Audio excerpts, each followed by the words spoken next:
ಕೇಂದ್ರದ ಮಂತ್ರಿ ಬಂದಿದ್ದು, 750 ಜನ ವಿದೇಶದಿಂದ ವಿವಿಧ ರಾಜ್ಯದಿಂದ ಎಲ್ಲ ತಜ್ಞರು ಎಲ್ಲ ಬಂದಿದ್ರು.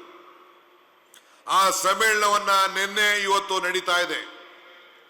ಅದನ್ನ ಮುಖ್ಯಮಂತ್ರಿ ಪ್ರಾರಂಭ ಮಾಡಿ ನಾನು ನಿನ್ನೆ ರಾತ್ರಿ 11 ಗಂಟೆವರೆಗೂ ಇದ್ದು ಬೆಳಗ್ಗೆ ಕೂಡ ಪಾಲ್ಗೊಂಡು ಈ ಸಭೆಗೆ ಬಂದಿದ್ದೇನೆ. ನಮ್ಮ 7 ಗ್ಯಾರಂಟಿ ನಾನು ಕೇಂದ್ರ ಸರ್ಕಾರಕ್ಕೆ ಕೇಳ್ತಾ ಇದ್ದೇನೆ. ಐತಿಹಾಸಿಕವಾದಂತಹ ತೀರ್ಮಾನವನ್ನು ತೆಗೆದುಕೊಂಡಿದ್ದೇವೆ. ಕೃಷ್ಣಾ ಮೇಲ್ದಂಡೆ ಯೋಜನೆಗೆ ಆ ರೈತರಿಗೆ 75,000 ಕೋಟಿ ರೂಪಾಯಿಯನ್ನ 35-40 ಲಕ್ಷ ರೂಪಾಯಿ ಎಕರೆಗೆ ಕೊಡಬೇಕು ಅಂತ ತೀರ್ಮಾನವನ್ನು ಮಾಡಿ ಇವತ್ತು ಸರ್ಕಾರ ಒಂದು ಐತಿಹಾಸಿಕವಾದಂತಹ ತೀರ್ಮಾನವನ್ನು ತೆಗೆದುಕೊಂಡಿದೆ.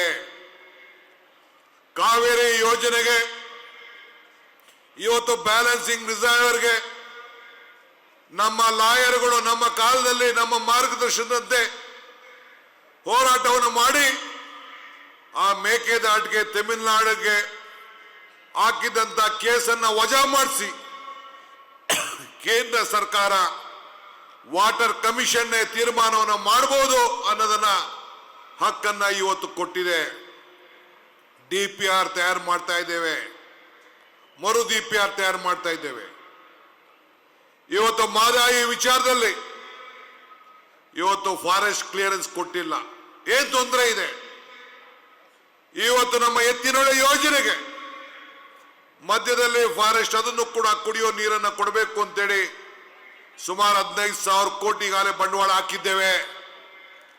ಅದು ಕೂಡ ಕೆಲವು ಫಾರೆಸ್ಟ್ ಕ್ಲಿಯರೆನ್ಸ್ ಇಂದ ನಿಂತಿದೆ. ಇನ್ನು 3 ತಿಂಗಳಲ್ಲಿ ನೀವು ಅನುಮತಿ ಕೊಡಿ ಸಾಕು. ಚಿಕ್ಕಬಳ್ಳಾಪುರ್ಗೆ ಮತ್ತು ಕೋಲಾರ್ಗೆ ನೀರು ಹರಿಸುವಂತ ಕೆಲಸ ಈ DK ಶಿವಕುಮಾರ್ ಈ ಕಾಂಗ್ರೆಸ್ ಸರ್ಕಾರ ಮಾಡ್ತದೆ ಅನ್ನೋ ಮಾತನ್ನ ಹೇಳಲಿಕ್ಕೆ ನಾನು ಬಯಸ್ತಾ ಇದ್ದೇನೆ. ಕೃಷ್ಣ, ಕಾವೇರಿ, ಮಾದಾಯಿ ಈ ಎಲ್ಲ ಯೋಜನೆಗಳಿಗೆ ರೈತರ ಬದುಕನ್ನು ಹಸಿರು ಮಾಡಲಿಕ್ಕೆ ನಮ್ಮನ್ನ 6ನೇ ಗ್ಯಾರಂಟಿ ನೀರಿನ ಗ್ಯಾರಂಟಿ ಅಲ್ಲ, 6ನೇ ಗ್ಯಾರಂಟಿ ಭೂಮಿ ಗ್ಯಾರಂಟಿ, 7ನೇ ಗ್ಯಾರಂಟಿ ನೀರಿನ ಗ್ಯಾರಂಟಿ ಅಂತ ಹೇಳಲಿಕ್ಕೆ ನನಗೆ ಬಹಳ ಸಂತೋಷ ಆಗ್ತಾ ಇದೆ.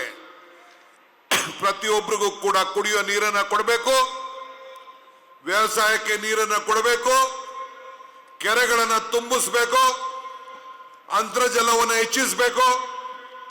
ಆ ಕೆಲಸವನ್ನು ಮಾಡಲಿಕ್ಕೆ ನಮ್ಮ ಸರ್ಕಾರ ಬದ್ಧವಾಗಿದೆ.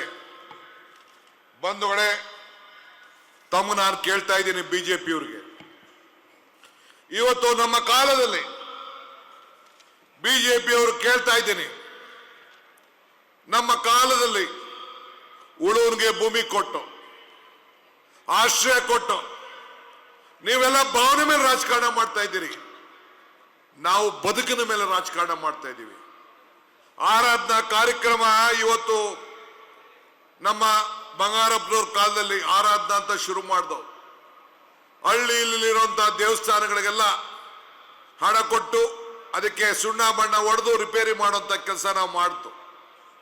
ನಮ್ಮ ರಾಮಲಿಂಗಾರೆಡ್ಡಿ ಅವರು ಅನೇಕ ಹೊಸ ಹೊಸ ಕಾರ್ಯಕ್ರಮ ತಂದು ಎಲ್ಲ ದೇವಸ್ಥಾನಗಳಿಗೆ ಒಂದು ಹೊಸ ರೂಪವನ್ನ ಇವತ್ತು ಕೊಡ್ತಾ ಇದ್ದಾರೆ.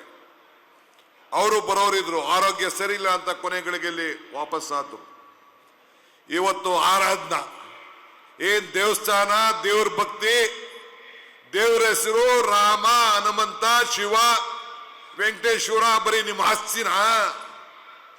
ದೇಶದ ಎಲ್ಲ ವರ್ಗದ ಜನರ ಆಸ್ತಿ. ರಾಜಕಾರಣದಲ್ಲಿ ಧರ್ಮ ಇರಬೇಕು, ಧರ್ಮದಲ್ಲಿ ರಾಜಕಾರಣ ಇರಬಾರದು.